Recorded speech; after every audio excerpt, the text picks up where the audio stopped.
श्री स्वामी समर्थ. काल तर बघितलं एकादशी निमित्त आम्ही बाहेर गेलो होतो बघा मंदिरात. तर हे मंदिर ना गंगेवर आहे, काळाराम मंदिराच्या समोर. आणि एवढं छान असं मंदिर आहे ना. तर चला म्हटलं आज जाऊन येऊया, कारण आता पंढरपूरला जायचं तर काही योग नाही. जेव्हा बोल पांडुरंग तेव्हा जाऊ म्हटलं. तोपर्यंत आहे आपल्या नाशिकमध्ये, तर जाऊन येऊया. तर मस्त मग खडीसाखर तुळशीची माळ घेतली आणि पांडुरंगाला अर्पण केले. इथं छान असं मी तर दर्शन केले ना, एवढं छान दर्शन झाले ना. पंढरपूरला जरी गेलं असतं ना एवढं छान दर्शन झाले नसते बरं का. मग काय तिथं फोटो व्हिडिओ काढले आणि तिथं फोटो पण काढू देत बरं का. आणि हे बघा एवढी छान अशी मूर्ती सजवली होती ना तुळशीच्या माळेने, आणि एकदम बघून असं माझं मन तृप्त झालं आणि असं वाटत होतं की इथंच राहा. आणि पण छान असं भजन पण चालू होतं आणि ते बघा छोटंसं इथं वारकरी पण आले होते आणि इतकं छान ते क्यूट दिसत होतं ना, सगळे लोक त्याच्याकडेच बघत होते. मग आम्ही तिथं दर्शन केले आणि एवढं बघा किती छान असं लाईटिंग बिटिंग लावली होती ना, एवढं छान वाटत होतं. आमचे दर्शन मग खरं सांगू लई मोकळे झाले बघा. आणि पुन्हा आल्यानंतर एवढा गर्दी झाला, मग तिथून जावंच वाटत नव्हतं. आहोर म्हटलं आपण थोड्या वेळ तरी बसू म्हटलं. मग ते पण बसले.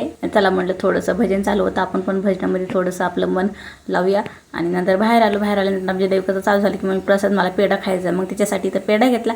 लगेच मग समोर काळाराम मंदिर आहे, तर चला म्हटलं तिथं पण जाऊया. आणि तिथं पण खूप गर्दी होता बरं का आज. मग इथं देविकांती चप्पल सोडत होती, तोपर्यंत मी मदत आली पण बघा. आणि आतमध्ये म्हटलं मंदिरात जावं, तर एवढा गर्दा होता. म्हटलं चला बाहेरून दर्शन घेऊया, कारण आपलंच नाशिक आहे, आपण कधी पण येऊ आणि दर्शन घेऊ. तर मग इथं बाहेरच फोटो होता, तर मग पालखी पण होती. चला म्हटलं इथं दर्शन घेऊया. आणि इथं बघा इथं एवढी पालखी घेऊन आले होते बरं का. इथं मस्त छान असं दर्शन केले आणि एवढं छान वाटत होतं इथं पण. मग इथं आम्ही फोटो व्हिडिओ काढले आणि नंतर म्हटलं चला आता आमच्या खुशीला ते पेढा खायचा, तर मग आम्ही पण पेढा खाल्ला. आणि हे बघा इथं ना कबूतर होते आणि हे लेकरं त्यांना उडत होते आणि ते काका तिकडून रागवत होते बरं का, उडू नका म्हणून.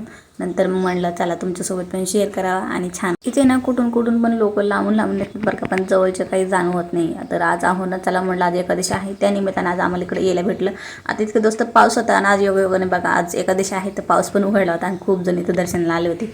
मी इथं गाडीवरून बसले होते आणि ती दोघं बाळा तिकडे शोधत होते. आणि मग गंगेवर आलो. ही बघा ही तुम्हाला तर माहीतच आहे, सांडेवरची देवी. आणि ती बघा किती पाण्याने भरली आहे. ही गोदावरी गंगा आहे. आणि इकडे ना सगळे दुकानांनी पाणी गेलं होतं बघा, लांबवर पाणी आलं होतं म्हणून.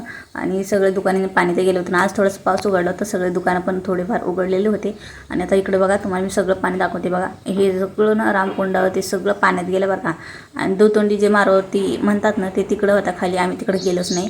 आणि इथल्या इथंच आलो. आणि इकडं बघा तरी पण किती पाणी आहे. मला तर खूप भीती वाटत होतं, कारण एवढं पाणी मी पहिल्यांदाच बघितलं बरं का. आधी तर काही एवढं पाणी नव्हतं आणि म्हणतात की ह्यावर्षी जास्त पाणी आले म्हणून.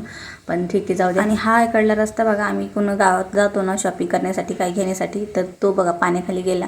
आणि लगेच मग आम्ही घरी यायला निघालो. घरी यायलो तरी पण आम्हाला येत्या वेळेस पालखीचं दर्शन झालं आणि छान असं बघा इथलं वातावरण होतं.